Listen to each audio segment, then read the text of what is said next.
Hi, this is Roger. Thanks for dropping by. I know I always say I don't film on Monday, but sometimes I cheat and I film on Monday and post it on Tuesday. And then I don't film on Tuesday, but you don't really need to know the difference. It's just that on Monday I don't normally post an orchid video. When I film them is arbitrary. Right, so my first job today is I'm going to have a good go at the Disas. Now the plan, because I've had to think this through, because I need to deal with them. So at the moment they're in water that needs changing. So first job is to get them out of here, and what I do is I pick them up and I let them drain, hold them until they've stopped dripping basically, which gets the worst of the older water out of the pots, and I then put them in a dry tray. So that doesn't change. I'm still going to do that today, but then obviously without the water in the tray, this is then carryable. So I can pick that up and bring that over to here onto the table, and the dirty tray effectively I will discard for now, because I won't be needing it. So I will now have the dry tray of Disas. I'll have one of my bowls on the end, and I will have these, these are going to be the replacements for the big tray. They're new, all bar a couple, which I've just washed up there in the kitchen, and they go in pairs for strength, because obviously they're going to get lifted with wet pots and an inch of water. So they, but so these, of which I'm going to need 3 pairs, are going to replace the big tray, so that I can pick up the Disas and move them any time I want without having to worry about that heaviness and the weight and transferring trays and all that sort of stuff. So the idea is I'll have the big tray here, I'll hold each pot over one of my bowls and pour a lot of clean water through the pot and let it drain. Now that water's not going to get used in here, that will go out in the garden. So each pot is going to get a really good flush, and then when it's finished dripping it will be set up. This will take 6, and then that can be got out of the way and the next one started. So that's the plan, is everything's going to get a really good flush and then be set up in much smaller trays. As I said, these will take 6 large pots, or 4 large ones, 4 large and 2 small, something like that. This is going to use a lot less RO water because the trays are smaller. 6 large pots in here fill it. So the amount of water I'll need to have an inch depth of water is a lot less. So I'm going to use a lot less RO water. So it'll be a lot more economical. So that's the plan. I'm not going to film it. I'm just going to get on with it, sort of thing. And the idea is I'll have smaller trays. I'll be able to move the Disas around. And who knows, by the end of today they might actually be outside.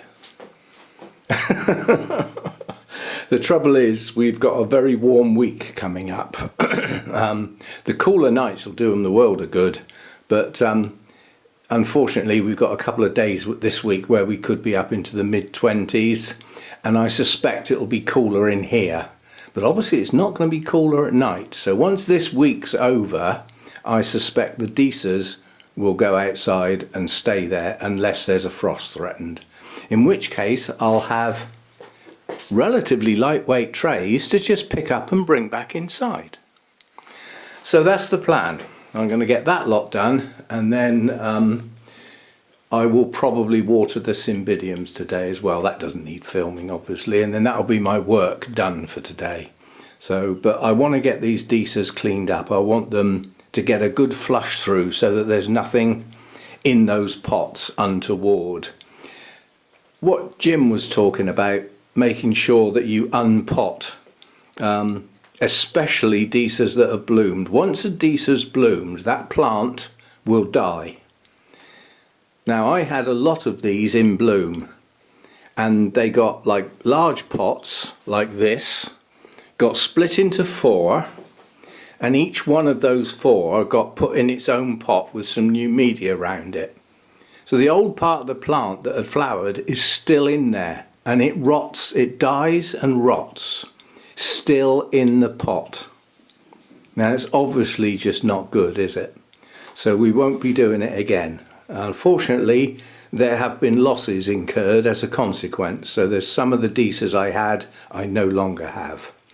But I do have access to be able to get some more, should I choose to do so.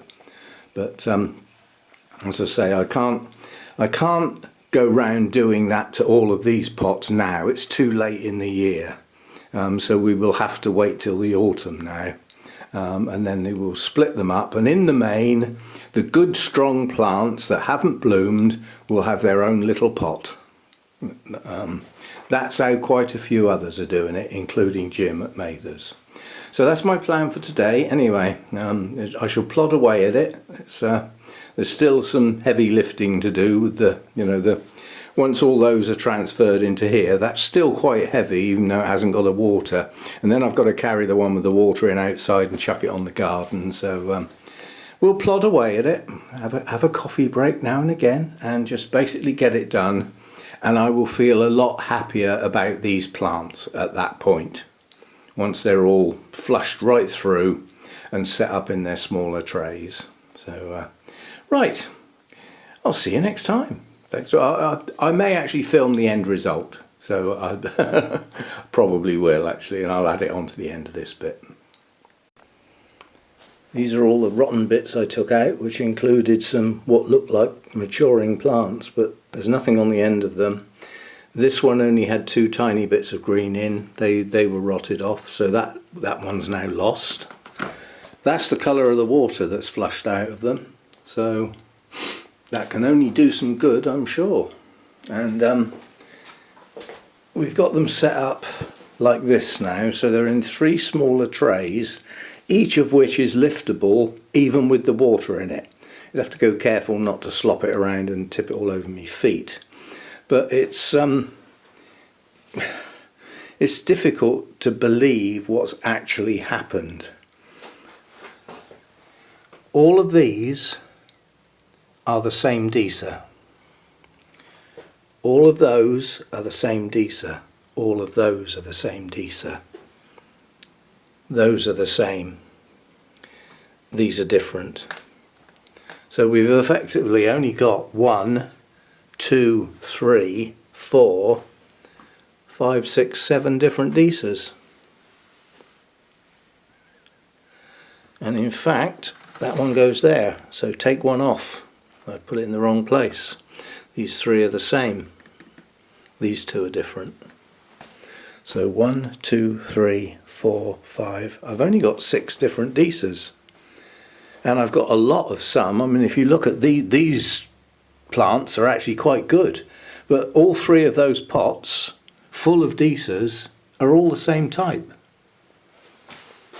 So, yeah, nowhere near the different varieties that I thought I had. And obviously come the autumn time, when we've worked out which ones of these have actually bloomed, everything else has got they've got to be unpotted, and the large ones that didn't bloom potted up singly, yeah, and the smaller ones that are growing on to be potted up in community pots, and the ones that have bloomed thrown away, because they're going to die and rot in the pot anyway. So, you know, I mean, we could end up with 20 Disas here. Well, what am I supposed to do with those? So somebody's going to have some. Anyway, I've sorted out what I wanted to do. We've now got nice clean fresh water in the trays. They've been flushed through, which has washed out a lot of that stained dirty water. It doesn't mean to say it won't come back, so we may have to do this every now and again. And the plan is to get them outside as soon as I can. There is one problem. This is nice bright green stuff. I hope the birds don't attack them, or anything else for that matter, but we'll give them a try. I know a lot of people that grow them do put them outside for the summer months, and we've just got a hot week now, so I don't want to put them out now. That's a bit of a culture shock for them. So they'll go out probably at the weekend, at the coming weekend. We shall see. So that's that. See you next time.